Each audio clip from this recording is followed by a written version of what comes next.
Hello guys! As you can see guys, meron ako ditong hawak na aloe vera at yung ating oregano. Hindi kumpleto yung ating garden guys pag walang mga herbals, flowering plants, ornamental plants, at yung syempre yung ating vegetables.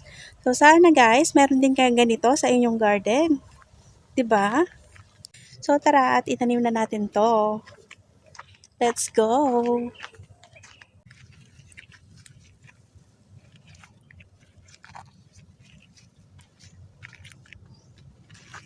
So, ayun na guys, yung ating mga itatanim na aloe vera. Ayan. So, kasi naman guys, 'di ba dapat meron din tayong aloe vera sa ating bakuran. So, let's plant na guys. Napakadali lang nito guys itanim ng aloe vera. Hindi siya maselan na itanim.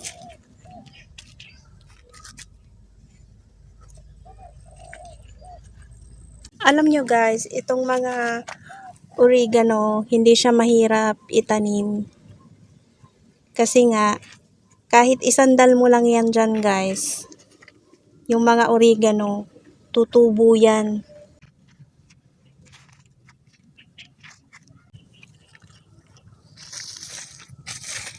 Ayan guys, yung ating aloe vera guys, hindi yan ganun kahirap itanim. Mas mabilis silang tumubo.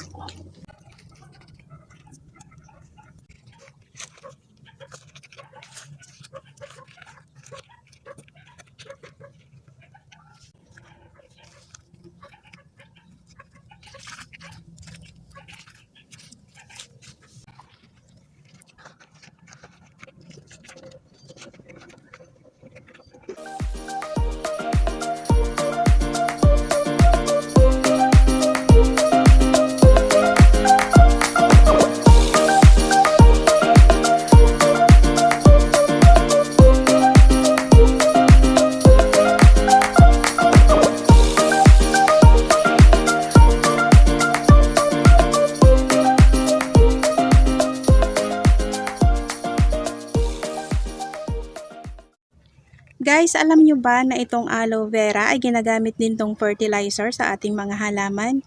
Ginagamit to guys para pampabulaklak sa ating mga halamang gulay o sa ating mga namumulaklak na halaman. Ginagawa siyang foliar fertilizer. So may gamit din to guys sa ating halaman. Pwede din siyang gawing fertilizer.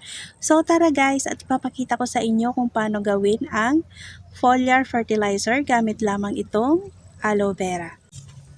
Hi everyone! Welcome back to my channel! Ngayong araw guys ay gagawa tayo ng foliar fertilizer gamit lamang ang aloe vera. Pero bago yan guys, please subscribe to my channel. So tara na at umpisahan na natin gumawa ng foliar fertilizer. Let's go guys! Kumuha lang ako dito guys ng medyo malaking dahon ng aloe vera kasi konti lang naman yung ating gagawin. Hihiwain lang natin to ng maliliit guys.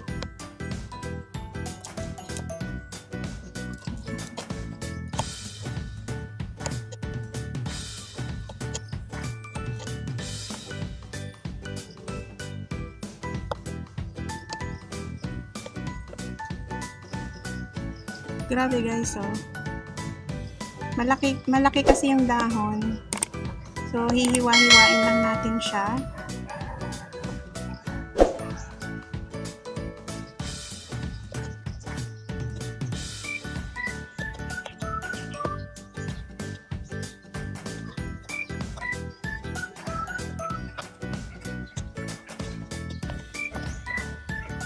So, ayan na guys at nahiwa na natin yung ating aloe vera. At lalagyan na natin siya ng konting tubig.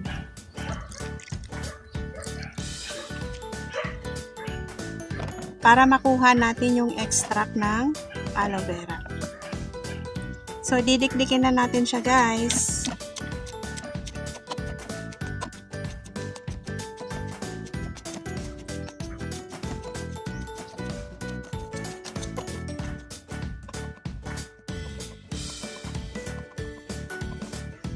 So, So, ito na guys, at lumabas na yung extract ng ating aloe vera. Ayan. Lumabas na yung extract niya. So, sasalain na natin to guys. Dagdagan muna natin ng konti para hindi masyadong malapot.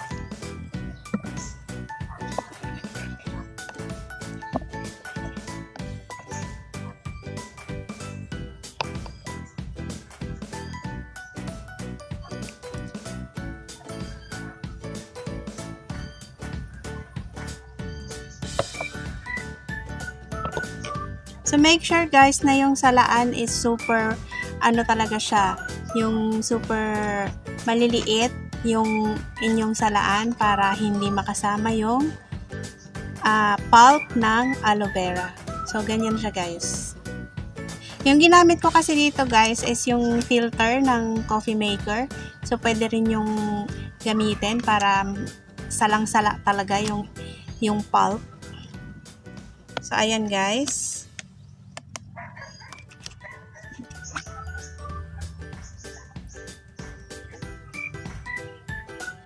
So, ayan guys, salang-sala talaga yung pulp niya.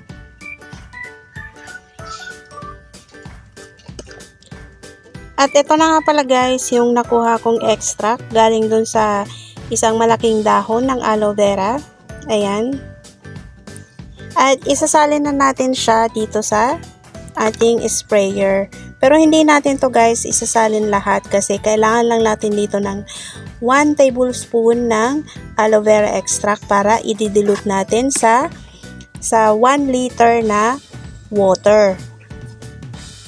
Ito kasi guys, may laman na siyang 500 ml na tubig. So, isang ganito is 500 ml. So, yung una, nilagay ko na siya dito. Kaya ayan, meron na siyang laman na 500 ml. So, ngayon, dadagdagan ko ulit siya ng another 500 ml para maging 1 liter yung ating tubig dito sa ating spray bottle.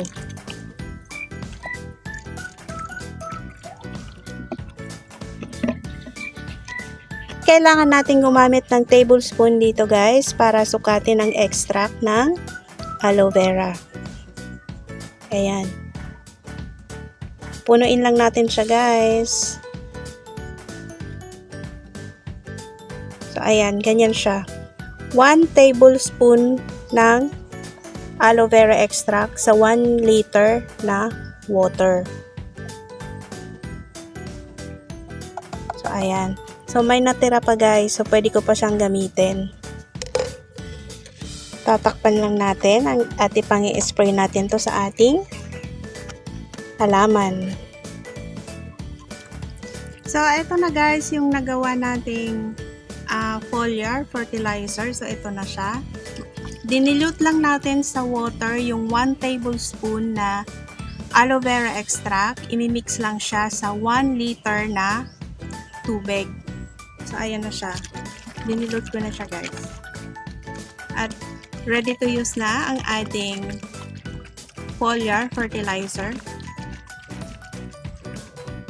Maganda to guys i-apply twice a month sa ating mga pananim kasi nakakapag-produce ito ng madaming bulaklak. So, para mamulaklak lalo yung ating mga halaman o ang ating mga gulay. So, ito yung gagamitin natin guys twice a month.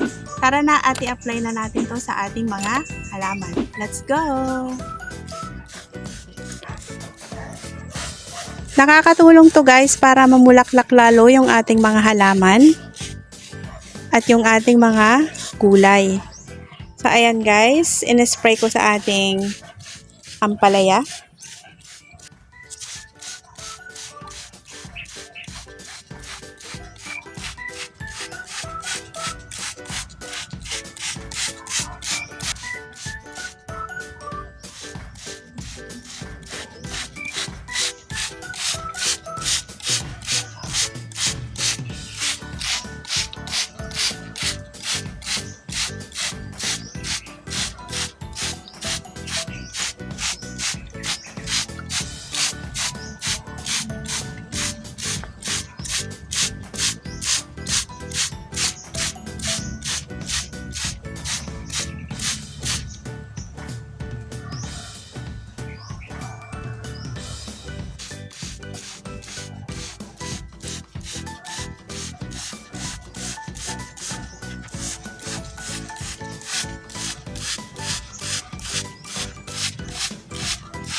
So, ganyan lang po kadali ang paggawa ng foliar fertilizer gamit lamang ang aloe vera.